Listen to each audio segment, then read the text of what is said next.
खिलाड़ी ही सारी कुर्बानी दे, खिलाड़ी ही प्रोटेस्ट उठा ले, खिलाड़ी ही शांत बैठ जाए, ब्रजभूषण सब कुछ करेगा। टूर्नामेंट भी वही कराएगा, बुरा भला भी वही बोलेगा सबको, जात पात भी वही करेगा, राजनीति के आरोप भी वही लगाएगा, हरियाणा यूपी भी वही करेगा। क्योंकि ये लड़ाई थोड़ी लंबी चल सकती है, ऐसा आप लोगों को भी चल रही है भाई, और लड़ाई लड़ने के लिए हम तैयार बैठे हैं। फॉर एग्जाम्पल ट्रायल्स हो रहे हैं एशियन गेम्स के, तो क्या आप जाएंगे, उसके लिए तैयार हैं आप?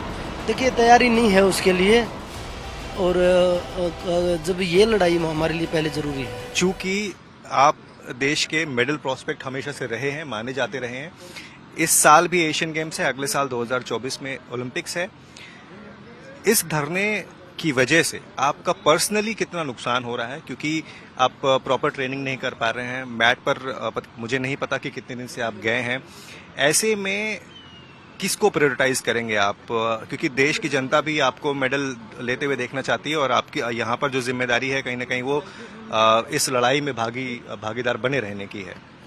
देखिए, पर्सनल काफ़ी नुकसान है, और जो ब्रजभूषण की IT सेल लगी हुई है खिलाड़ियों को गाली गलौज करने पर, तो मैं उनसे एक तो ये पूछना चाहता हूँ, क्या अगर आपकी बहन बेटी आपके घर में से कोई ऐसी लड़की होती है और उसकी लड़ाई हम लड़ रहे होते तो आप यही चीज़ बोलते? और दूसरी चीज़, ये लड़ाई जो है ये हमारे इज्जत और मान सम्मान की लड़ाई है, हमारी बेटियों की, बहनों की। अगर देश में ऐसी ही चीज़ें चलती रही तो फिर किस चीज़ के मेडल चाहिए हमें? हम मेडल तभी हमें गौरवान्वित महसूस करते हैं जब मेडल भी हो और हमारी इज्जत मान सम्मान भी हो। लेकिन आज हमारी बहनों के साथ, बेटियों के साथ शोषण किया जा रहा है, और उसकी आवाज़ उठा रहे हैं हम प्रोटेस्ट करके, उसके बावजूद भी उस आवाज़ को दबाया जा रहा है। तो खिलाड़ी ही सारी कुर्बानी दे, खिलाड़ी ही प्रोटेस्ट उठा ले, खिलाड़ी ही शांत बैठ जाए, ब्रजभूषण सब कुछ करेगा। टूर्नामेंट भी वही कराएगा, बुरा भला भी वही बोलेगा सबको, जात पात भी वही करेगा, राजनीति के आरोप भी वही लगाएगा, हरियाणा यूपी भी वही करेगा। तो मैं ये पूछना चाहता हूँ, जब हम मेडल जीतते तो हम एक जात के लिए जीतते हैं क्या? और एक चीज़ और मैं बोलना चाहूँगा, जो 7 लड़कियों ने कंप्लेंट दी है, क्या सबको पता है कि वो एक ही कम्युनिटी से हैं? वो तो कॉन्फिडेंसली रखी गई है। और ब्रजभूषण खुद आरोप कबूल कर रहा है कि मैंने एक लड़की को गले लगाया है, नेशनल TV पे आके मीडिया के सामने, कि मैंने एक लड़की को गले लगाया है।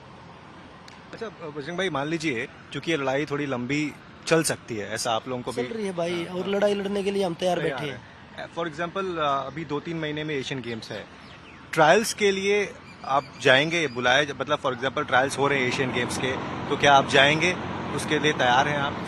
देखिए, तैयारी नहीं है उसके लिए, और जब ये लड़ाई हमारे लिए पहले जरूरी है।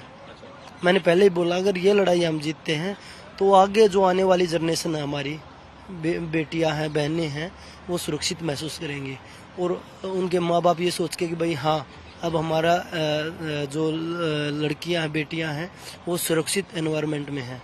मतलब जब तक ये लड़ाई चल रही है, इन केस अगर ट्रायल्स होते भी हैं तो आप उसको मिस ही करेंगे, क्योंकि ये पहले ट्रेनिंग नहीं होगी तो लड़ने का फायदा नहीं। फिर तो जो ब्रजभूषण बोल रहा है वही सच है कि भी ये तो खत्म हो गए। अगर कोई खिलाड़ी हम करते हुए अगर ट्रेनिंग कर रहे हैं उसके बावजूद हरा ले तो हम सोचेंगे भाई कुछ कमी रहेगी, लेकिन हम ट्रेनिंग ही नहीं कर रहे हैं, उसके बाद कोई हराता है तो फिर तो लोग ही सवाल उठा देंगे उल्टा कि ब्रजभूषण सही बोल रहा था। तो जब तक ट्रेनिंग प्रॉपर नहीं होगी, जब तक ट्रेनिंग अच्छे से नहीं हो पाएगी, तो मैं ट्रायल के लिए भी नहीं जाऊंगा। तो देखिए, साफ तौर पर बजरंग का कहना है कि लड़ाई लंबी चलने वाली है, और अगर हमें ये चुनना पड़े कि खेल पहले है या फिर ये लड़ाई, तो शायद ये लड़ाई जो न्याय के लिए चल रही है उसी को प्रायोरिटाइज किया जाएगा। कैमरामैन अभिषेक के साथ नितिन श्रीवास्तव।